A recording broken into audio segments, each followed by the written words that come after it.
السلام علیکم میرے دوستو، آج کی ویڈیو میں ذکر کریں گے بالم بن بورا کا۔ یہ شخص کون تھا؟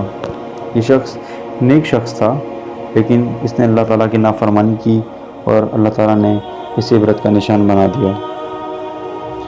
بالم بن بورا بیت المقدس کے قریب کا نان کرنے والا تھا۔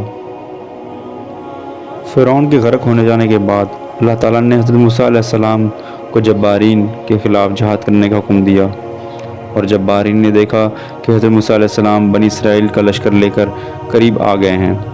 تب جبارین کو اس کی فکر ہوئی۔ جبارین جمع ہو کر بالم بن بورا کے پاس آئے اور کہا کہ حضرت موسیٰ علیہ السلام ایک بڑا لشکر لے کر ہمارے ملک کی طرف آ رہے ہیں، اور وہ ہمارے ملک سے ہمیں نکالنا چاہتے ہیں۔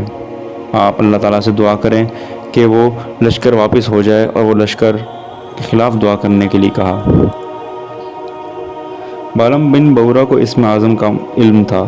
وہ اس کے ذریعے جو دعا کرتا تھا اس کی قبول ہو جاتی تھی۔ بالم نے اول تو معذرت کی اور کہا، وہ اللہ کے نبی ہیں، ان کے ساتھ فرشتوں کا لشکر ہے، میں ان کے خلاف بد دعا نہیں کر سکتا۔ اگر میں ایسا کروں گا تو میرا دین اور دنیا دونوں برباد ہو جائیں گے۔ مگر قوم نے بے حد اصرار کیا تو بالم نے کہا، اچھا تو میں اس معاملے میں استخارہ کر کے اپنے رب کی مرضی معلوم کر لوں۔ اس نے استخارہ کیا۔ استخارے میں معلوم ہوا کہ ایسا ہرگز نہ کرنا۔ اس نے قوم سے کہا، مجھے بد دعا کرنے سے منع کیا گیا ہے۔ میرے دوستو، اس وقت جبارین نے ایک بہت بڑا تحفہ بالم کو پیش کیا، یہی اس کی بربادی کا سبب بنا۔ دنیا کی لالچ نے بالم بن بورا کو بہکا دیا، اور مال کی محبت نے اس کو اندھا کر دیا۔ بالم بن بورا نے حضرت موسیٰ علیہ السلام اور بنی اسرائیل کے لیے بد دعا کرنا شروع کر دی۔ میرے دوستو، اس وقت ایک کرشمہ ظاہر ہوا۔ بالم بن بورا جو بد دعا کر رہا تھا نعوذ باللہ حضرت موسیٰ علیہ السلام اور ان کی قوم کے لیے، وہ بد دعا اس کی زبان سے نہیں نکلی، بلکہ وہ الفاظ جبارین کے لیے نکلے۔ جبارین چلا اٹھے کہ تم ہم سے تحفے لیتے ہو اور ہمارے لیے ہی بد دعا کرتے ہو۔ میرے دوستو، اللہ تعالیٰ نے بالم بن بورا کو یہ سزا دی کہ اس کی زبان نکل کر باہر آ گئی، باہر لٹک گئی۔ اس پر بالم نے جواب دیا کہ یہ میرے اختیار میں نہیں، میں بد دعا تو کرتا ہوں ان کے لیے، لیکن میری زبان سے الفاظ نکل رہے ہیں تمہارے لیے۔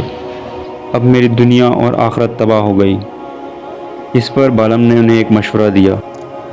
بالم بن بورا نے مشورہ دیا کہ تم اپنی حسین لڑکیوں کو آراستہ کر کے بنی اسرائیل کے لشکر کی طرف روانہ کر دو۔ ان میں سے اگر کسی ایک آدمی نے بھی بدکاری کر لی تو وہ لشکر تباہ ہو جائے گا۔ میرے دوستو، پھر ایسا ہی ہوا۔ وہاں ایک شخص نے بدکاری کر لی، اس کا نتیجہ یہ نکلا کہ وہاں طاعون کی بیماری پھیل گئی، اور وہاں 70,000 آدمی مر گئے، جس کا نتیجہ یہ نکلا کہ حضرت موسیٰ علیہ السلام بنا جنگ کیے واپس لوٹ گئے۔ اس واقعے کو اللہ تعالیٰ نے قرآن پاک میں سورہ اعراف میں بیان فرمایا ہے۔